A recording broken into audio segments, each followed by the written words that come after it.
Let's be real. They did not just dislike you, they studied you. They targeted you and tried to dismantle you piece by piece. They used manipulation, deception, and set traps dressed up as blessings. But you are still here, and that's what's bothering them. They threw everything they had at you.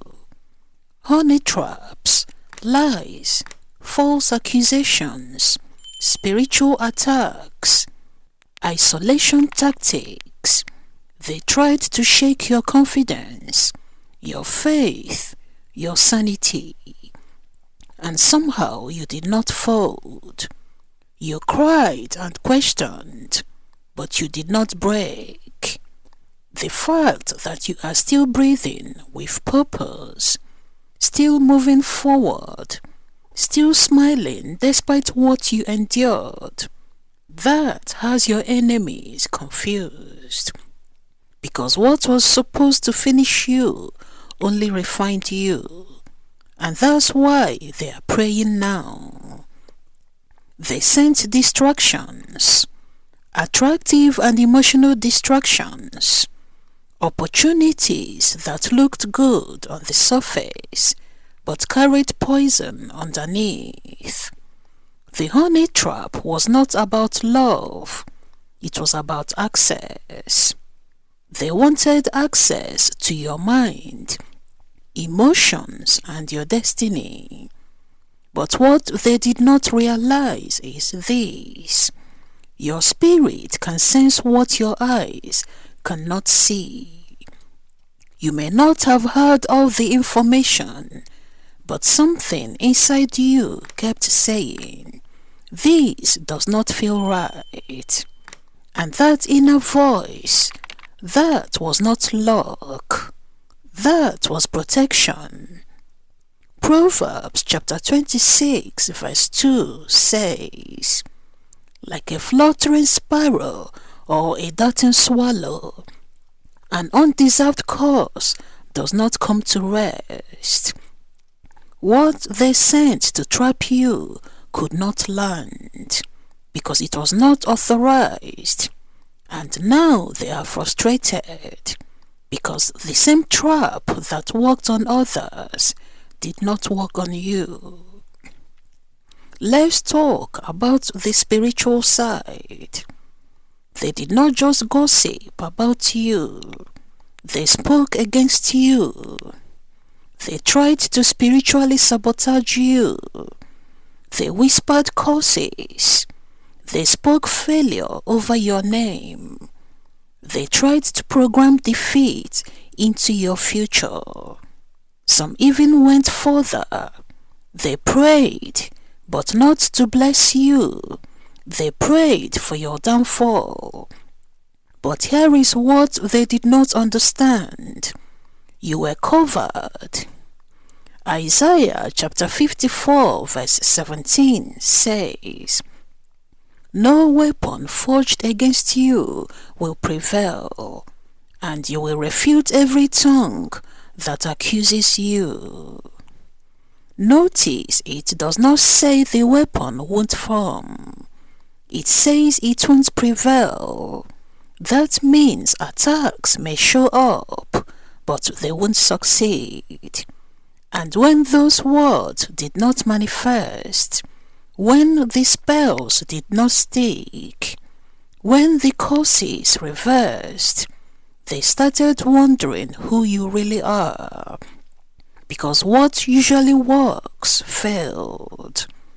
They recruited people, flying monkeys, spies, messengers, people who smiled in your face and reported behind your back.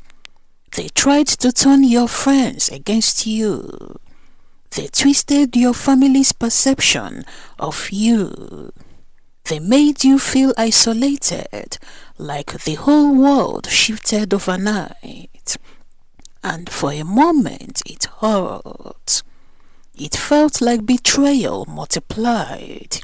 But isolation did not destroy you. It revealed you.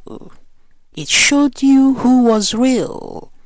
And even when you felt alone, you were not abandoned.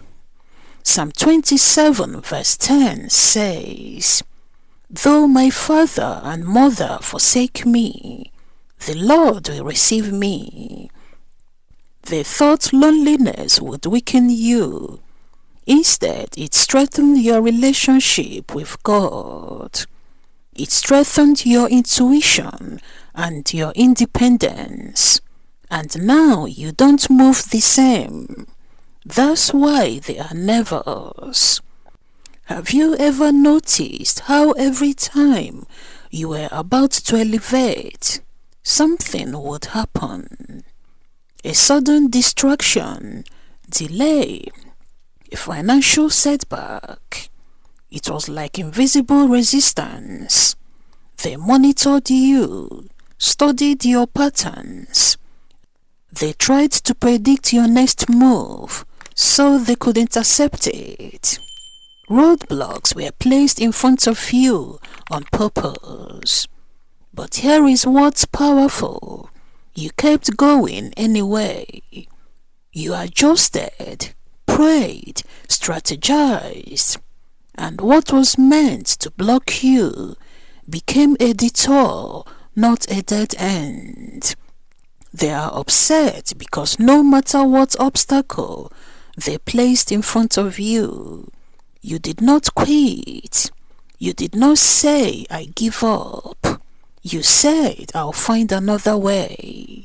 And that mindset, that's unbreakable. This is deeper than jealousy. Your existence agitates something in them. Your refusal to become bitter, it exposes what they refuse to confront in themselves. If they put half the energy they use watching you into healing themselves, they will not even think about you. But instead, they attach themselves to your story. Because your light shines on their darkness, your growth reminds them of their stagnation. Your peace reminds them of their chaos. And now they are praying. Not praying for your success. They are praying you go away. They are praying you move, disappear. They are praying you dim your light. But here is the truth. You are not going anywhere. This isn't new. You've been misunderstood since childhood, targeted since you were young, different in ways people could not explain. You've had people dislike you for no reason, and now you understand. It was never random. You carry something: strength, favor, discernment, purpose. That's why attacks started early, and that's why they intensified when you began stepping into your power.